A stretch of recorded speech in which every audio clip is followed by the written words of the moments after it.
Part 5. Unveiling the past. The morning sun filtered through the dense canopy, casting dappled light over the campsite. Despite the warmth, an unshakable chill lingered among the group. Ray sat apart, her gaze fixed on the blackened tree that had haunted her dreams. Lucas approached, concern etched on his face. "Ray, we need to talk about last night." She nodded slowly, her voice barely above a whisper. "I saw something, or someone. A woman. She said the tree binds them and asked me to free them." Maya and Jordan joined them, overhearing the confession. "Free who?" Maya asked, skepticism and worry mingling in her tone. Ray shook her head. "I don't know. But I think it's connected to this place, to that tree." Jordan ran a hand through his hair, exhaling sharply. "This is getting too weird. Maybe we should just pack up and leave." Lucas considered this but then spoke. "If there's a chance that people or spirits are trapped, we can't just walk away." Maya sighed. "So, what do we do?" Ray looked up, determination replacing fear. "We need to find out what happened here. There has to be a reason the tree is like that." Lucas nodded. "Agreed. Let's search the area, see if there's any clue about this tree's history." Splitting up, they combed the vicinity. Maya examined the tree itself, tracing the strange symbols carved into its bark. Jordan searched near the stream, while Lucas and Ray explored the forest floor around the campsite. After some time, Ray's foot struck something solid beneath the underbrush. She knelt, brushing away leaves and dirt to reveal a weathered wooden box, bound with rusted metal. "Lucas!" she called. He hurried over, and together they pried open the box. Inside lay a collection of old photographs, letters, and a leather-bound journal. Gathering the others, they sat around the fire pit, sifting through the contents. Maya held up a photograph, its edges curled with age. It depicted a group of people standing before the very tree that loomed over their campsite. The individuals wore early 20th century attire, their expressions solemn. Jordan unfolded one of the letters, the ink faded but legible. He read aloud, 星号 October 17th, 2007. Our attempts to contain the entity have failed. The rituals only seem to strengthen its hold.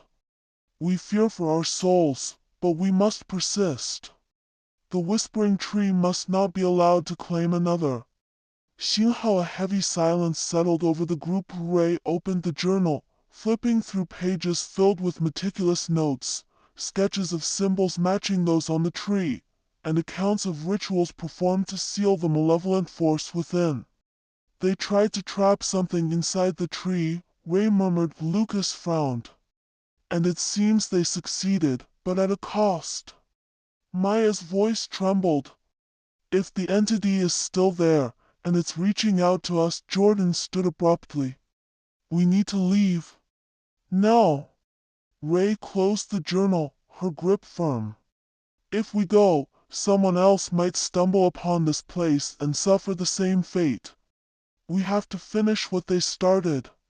Lucas met her gaze, nodding. "But we'll need to understand the ritual they performed. Maybe the journal has the answers." As dusk approached, they pored over the journal, deciphering the instructions for the ritual.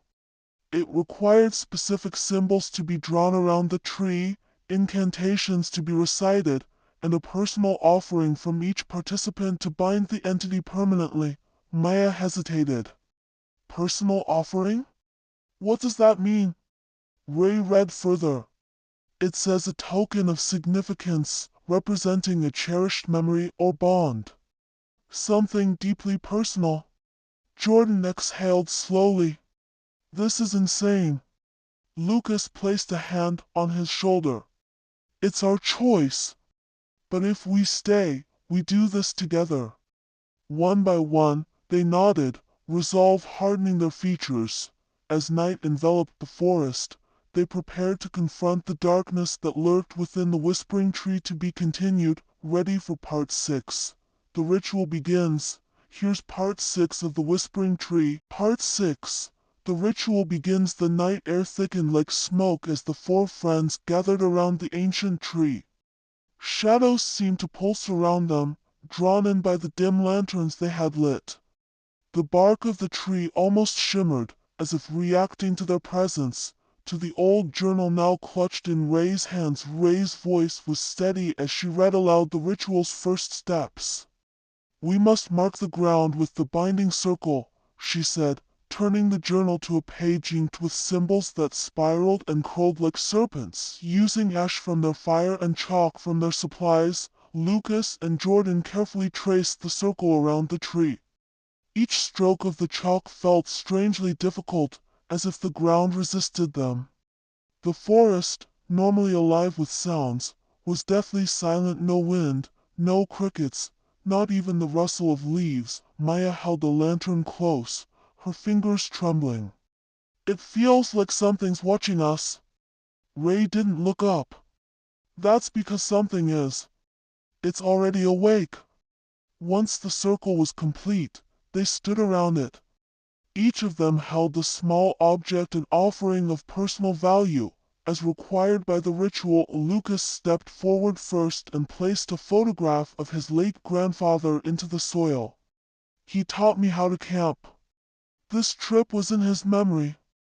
Maya placed a silver pendant her mother had given her on her 16th birthday. "This always kept me safe," she murmured. Jordan, reluctant, finally pulled out a torn page from an old sketchbook. "My sister's drawing. The last thing she gave me before the accident." Then Ray knelt. From her pocket, she drew a weathered pinecone, dull brown, almost crumbling. "From the first camping trip my dad took me on. The last one before he disappeared." Their offerings glowed faintly in the firelight. "Now we chant," Ray said, opening the journal to the incantation. "Everyone, together." They began reciting, their voices shaky at first. The words were in a language none of them understood, guttural and strange, but as they spoke them, the tree responded. The glowing runes on the bark lit up like embers. Then, the wind came. It howled in a sudden burst, knocking the lantern from Maya's hand. Darkness surged in, only to be pushed back by a deep red glow pulsing from the tree's heart. The split in the trunk widened, and a low growl echoed from within, a sound that didn't belong to any earthly creature. Suddenly, the ground beneath their feet trembled. Maya screamed. Jordan stumbled backward. Ray held her ground. "The spirit said the seal was weak," Ray said. "It's trying to resist." "Keep chanting." They spoke louder now, fighting the wind, their voices rising in defiance. From within the tree, black mist began to ooze out thick as oil, writhing like snakes. The mist took form, a humanoid shadow with no face, only eyes that burned like dying stars. "You dare awaken me," it snarled, though its mouth never moved. The voice boomed inside their skulls. "We're not awakening you," Ray said, stepping forward. "We're binding you. Forever." The shadow lunged at her, but struck an invisible wall, the binding circle. The runes blazed white hot. It howled in fury. "You think you can contain what was never meant to sleep?" It screamed. "You will all now." Ray shouted. "The final seal." Each of them stepped forward and pressed a hand into the soil within the circle, pouring every memory, every bit of pain tied to their offerings, into the ritual. The circle flared blindingly bright. The creature screamed an inhuman, soul-wrenching sound as it was sucked back into the tree. The bark rippled, warped, then began to close over the split like healing skin. The symbols burned brighter, then faded into ash. Silence returned. Not the oppressive silence from before, but a peaceful quiet, as if the forest had taken its first real breath in centuries. The whispering tree stood motionless. Normal. Just a tree. Ray fell to her knees, exhausted. Lucas knelt beside her. We did it, he said. We actually did it. Maya was crying softly. Jordan stared at the tree, dazed but alive. From deep within the forest, birds began to sing. The sun began to rise, and the whispers were gone. Part 7. The final chapter of The Whispering Tree. Part 7. Dawn of the forgotten morning light broke through the forest canopy like golden fingers, touching the campsite with a softness that hadn't been felt in days. The air smelled of dew and pine, not decay and dread. The whispering tree stood silent, still, and somehow smaller, no longer looming, no longer threatening. Ray sat on a fallen log, staring at it. It feels over, she whispered. Lucas joined her, nodding.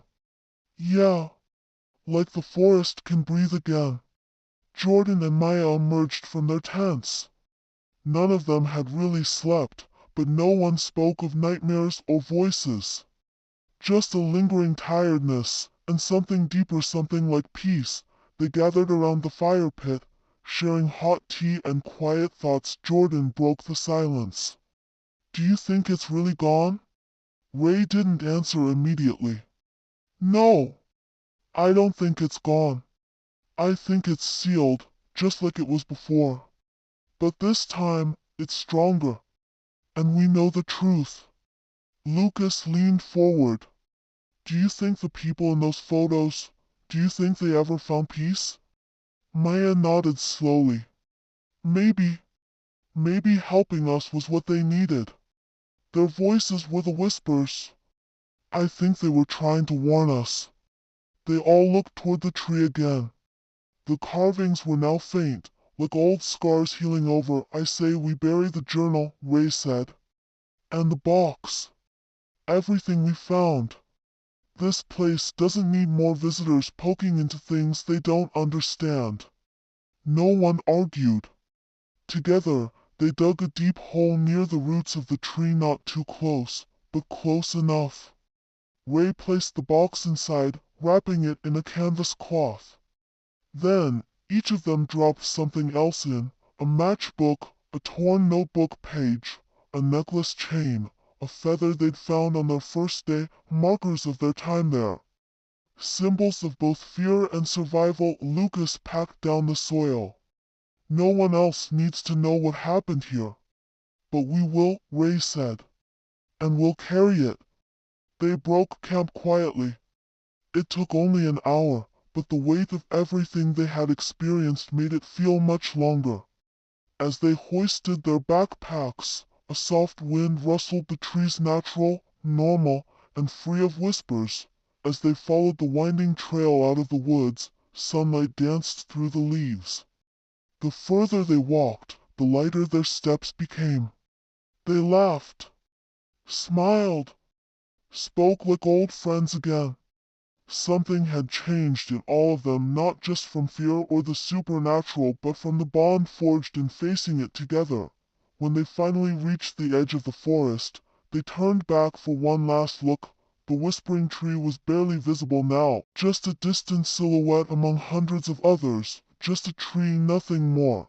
But deep within its ancient roots, bound by memories and sacrifice, the entity slept once more, and the forest, for now, remained silent. The end.